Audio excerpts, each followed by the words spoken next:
नमस्कार सर्वांना, श्री स्वामी समर्थ। आपल्या सर्वांना माहीत आहेच गुरुपौर्णिमा 2026।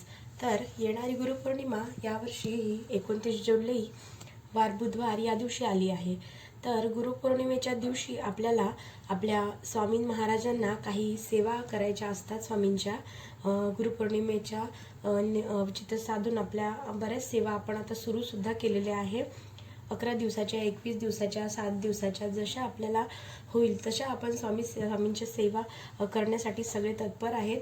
तर आपल्याला स्वामींच्या सेवेसोबतच त्याचप्रमाणे या दिवशी आपल्याला स्वामींना आपल्याला गुरुपद सुद्धा द्यायचं असतं।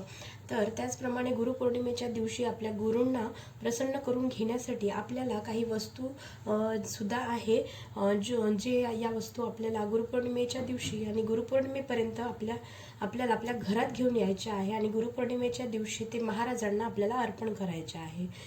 तर स्वामी महाराजांना गुरुपद कसं द्यायचं या विषयाचा देखील व्हिडिओ आपल्या चॅनलवर लवकरच येणार आहेत। तर त्यासाठी आपल्या चॅनलला सबस्क्राईब नक्की करा आणि बाजूच्या बेल आयकॉनला सुद्धा प्रेस करा। जर का तुम्हाला व्हिडिओ पाहायला आवडत असेल तर नक्की हा व्हिडिओ लाईक करा आणि कमेंट बॉक्समध्ये श्री स्वामी समर्थ नक्की लिहा। तर हा व्हिडिओ कुठे स्किप न करता संपूर्ण बघा। तर आपल्या गुरूंना आपल्याकडून काहीही नको असतं, फक्त आपल्या महाराजांना ती आपली सेवा आणि मनापासून केलेली सेवा पाहिजे असते। त्या सेवाच आपली स्वामी बघत असतात। तर आपल्याला जर आपल्या गुरूंना आपण काही देऊ शकत नाही, फक्त आपण सेवा करू शकतो।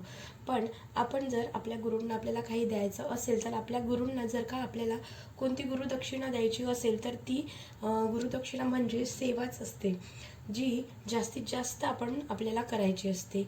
जेवढी जास्त आपण गुरूंची सेवा करू तेवढीच आपण स्वामींच्या जवळ पोहोचू। तर तसेच आपल्या कोणत्याही कामातील अडचणी दूर होतात आणि अडचणी आपल्या दूर होतील तेव्हा आपल्या अवतीभोवती असणारी जी निगेटिव्ह एनर्जी असते किंवा निगेटिव्ह ऊर्जा असते ती कमी व्हायला लागते आणि आपल्या घरामध्ये सुद्धा पॉझिटिव्ह व्हायब्रेशन्स निर्माण होत असतात, पॉझिटिव्ह वातावरण निर्माण होत असतं। आणि बघा, आपल्या गुरूंशिवाय आपल्याला परमार्थ नाही।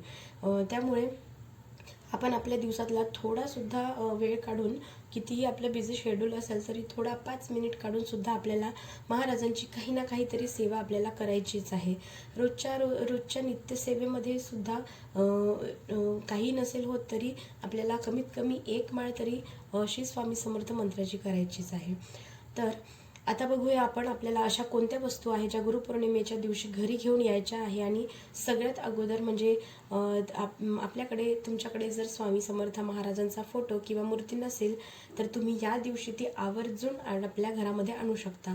मूर्ती किंवा फोटो तुमची जी इच्छा असेल ते, शेवटी सगळं करता करविता महाराज असतात, आपण फक्त निमित्त मात्र आहोत। ज्यांच्याकडून कोणाकडून किती सेवा करून घ्यायची आहे किंवा कोणाकडे कोणत्या स्वरूपात जायचं आहे हे सुद्धा सगळं काही महाराजच ठरवत असतात। त्यामुळे जर तुमच्या घरी स्वामींचा फोटो मूर्ती नसेल तर गुरुपौर्णिमेच्या आधीसुद्धा तुम्ही स्वामींची मूर्ती किंवा फोटो आणू शकता आणि गुरुपौर्णिमेच्या दिवशी महाराजांना गुरुपद देऊन त्यांची प्राणप्रतिष्ठा आपल्या घरामध्ये आपण करू शकतो। किंवा गुरुपौर्णिमेच्या दिवशी तुम्ही स्वामींच्या मूर्ती किंवा फोटो आणून त्या दिवशीसुद्धा प्राणप्रतिष्ठा केली तरी हरकत नाही।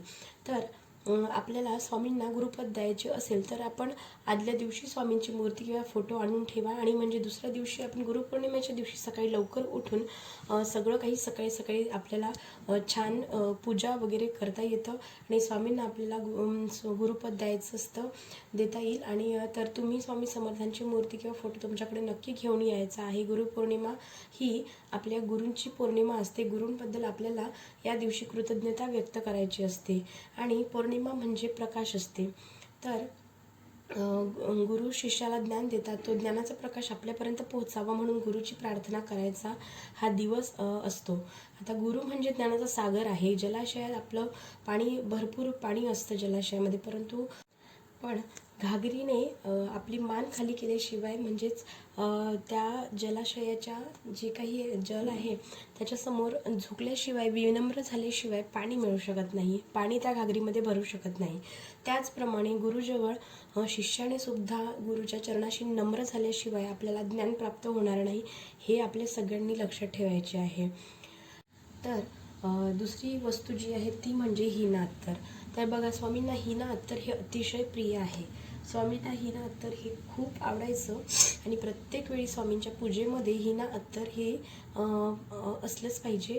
कमीत कमी गुरुवारी तरी आपण जेव्हा स्वामींचा फोटो, मूर्तीचा अभिषेक करतो किंवा फोटोचा पूजा करतो तेव्हा हिना अत्तर आपल्याला स्वामींना अर्पण करायचं आहे.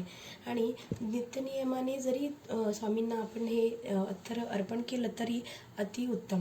तर रोज लावायला जरी जमत नसेल तरी गुरुवारी तरी आवर्जून स्वामींच्या मूर्तीला, फोटोला हिना अत्तर लावायचं आहे. गुरुपौर्णिमेच्या दिवशी स्वामींच्या मूर्तीवर छान अभिषेक करून आपल्याला अभिषेक झाल्यानंतर हिना अत्तर न विसरता न चुकता स्वामींच्या मूर्तीला अर्पण करायचं आहे. त्यानंतरची गोष्ट म्हणजे जपमाळ.